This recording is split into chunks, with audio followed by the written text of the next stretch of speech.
Good morning, everyone. Welcome to day 4 of my trial of Veganuary. Um, Probably going to be a slightly shorter video today because I'm going to try and spend the time today doing a little bit of research on some of the subjects I talked about yesterday. But more about that later on. So what I did mention yesterday was that we ate out again yesterday. Went to a restaurant which we'd eaten at before, so we knew they did a vegan menu. And I have to say they were really accommodating. In fact, they even offered to convert a vegetarian meal, which was a noodle meal, into vegan by replacing the egg noodles with something that was vegan. So, really pleased with that restaurant. But again, as I mentioned yesterday, bizarrely, they do have a sweet that isn't on the menu, but we didn't bother anyway because we were so full. Having had lovely starters, I had parsnip soup, which was absolutely gorgeous, and the vegetable tart, which again was absolutely gorgeous. So by the time we'd had all that, we're pretty much full. So again, we can't criticise that restaurant at all. So clearly, some restaurants are really trying hard. I'm sure we will find some that aren't doing very well, and we'll let you know more about that as and when we eat at them. The other thing from yesterday was the fact that I got the name of the Italian restaurant wrong. It's not Benny and Jerry's, that's the ice cream. It's Frankie and Benny's.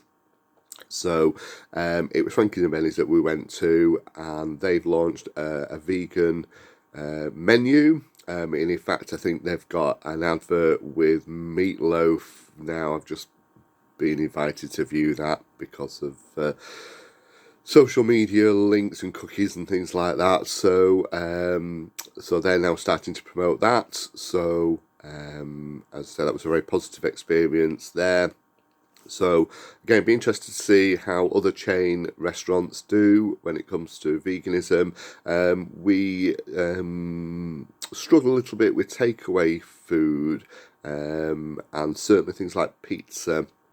But we know that Pizza Hut do a vegan pizza, and we've had that as takeout before now. So that's good. So we know that Pizza Hut have definitely trying hard when it comes to veganism. I think the places that really struggle are your independent high street type pizza places. Certainly the ones that are near us, they just not got anything vegan on their menu, so we really don't use them anymore, which is sad because we like to spend our money locally, and I'd rather spend it with a local independent pizza place than perhaps on the big chains, but they just don't seem to be gearing up for it. Be interested to see how that goes on. In terms of local takeaways as well, our local Chinese restaurant, we know the owner really quite well. They try very hard in terms of veganism, so there is a vegan option there. I think they were quite quizzical when we first mentioned they do some sort of vegan food, and once they got the head around it, then they were able to help us out. So we know that they try very hard. I also mentioned that we were interested in some ready meals, and so we did actually have a run out to Marks and Spencer's yesterday because they'd launched a new chicken Kiev replacement, so it's their vegan Kiev. So we did have that last night, and it was very nice. Now, some of the research that I'm going to try and do today is actually around the amount of salt in that, so I've saved the packaging. And I'm going to try and see whether it's got more or less salt than the non-vegan equivalent. So I'm going to do some research around that. So again, I mentioned that obviously I'm a bit concerned that they might be lacing ready meals with salt. And obviously salt's used to improve the flavour.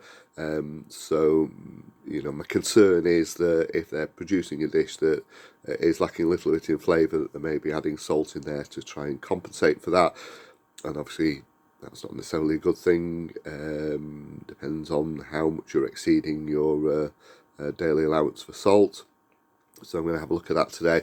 The other thing I'm going to research is blood tests. So I mentioned yesterday I was keen on seeing if we could get a blood test done and just see what impact veganism is having on my B12 levels, iron levels, cholesterol levels, etc., etc.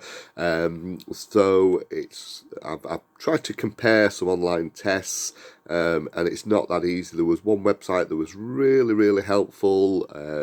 It tried to work out what it was that you were kind of testing for, and very quickly came up with a set of tests, but that was quite expensive. It was quite a lot of tests, but it was £80, which seems quite a lot of money.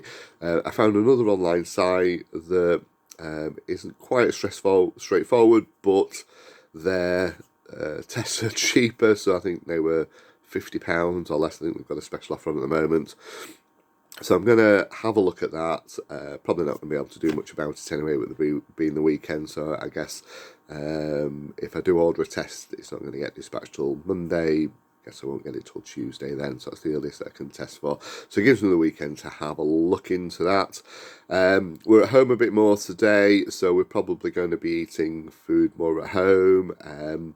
One of the things that we have started doing when my wife became a vegan was buying a lot more fresh veg and fruit, and it's hard actually finding a greengrocers anymore. I mean, clearly fruit and veg is available in supermarkets, etc., but often it's overpackaged, etc. Anyway, there is a greengrocer. It's a little bit of a trip out to go there, but we often have other reasons to go to that place, so it's not as if we're making a special journey, so the chances are we'll probably be going there. And the other benefit of going to a traditional greengrocers is that often they are selling off some of their fruits and veg, depending on what time of day you go, especially if it's stuff that they can't really put on show back on the Monday because they're closed on a Sunday. So we have actually picked up quite a lot of cheap veg and fruit before now. And what my wife tends to do is then spend some time on Sunday preparing meals in bulk using whatever veg she's bought. So we're quickly using up the stuff, so there's no risk that it's going to be going off or anything like that. And we're just very careful if we have any bananas or oranges or anything like that. You obviously just eat the ones first that are looking a little bit on the turn. So it cuts our bills down.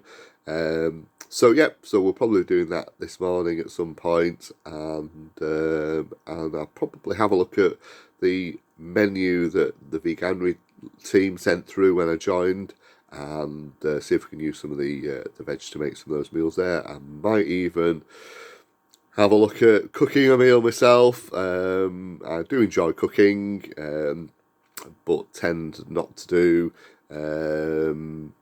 Not for any other reason than just the way things work out in terms of times and who's got free time to be doing cooking and things like that. So having a look at that maybe this tomorrow. So we can probably maybe tell you a bit more in tomorrow's video.